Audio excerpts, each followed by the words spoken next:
My name is Mary Grace, isang OFW from Saudi for 4 years. Naranasan ko talaga as OFW, nung kumakain ako habang tumatakbo, meron akong 2 alaga, and naranasan ko rin maglinis maghapon na wala kang pahinga.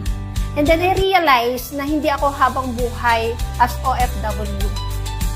One time, nag-scroll ako sa Facebook at naisipan ko maghanap ng online business.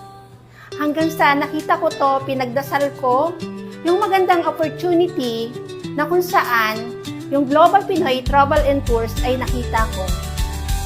And ngayon, nakapag-for good na po ako sa Pilipinas and kasama ko na po ang pamilya ko habang kumikita.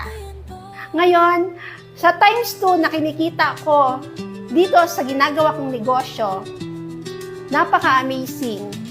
Kasi I realized na kahit ano pala yung background natin, pwede tayo mag-business. Napaka-amazing kasi na-enjoy ko na ang mga pa-free travel ng company.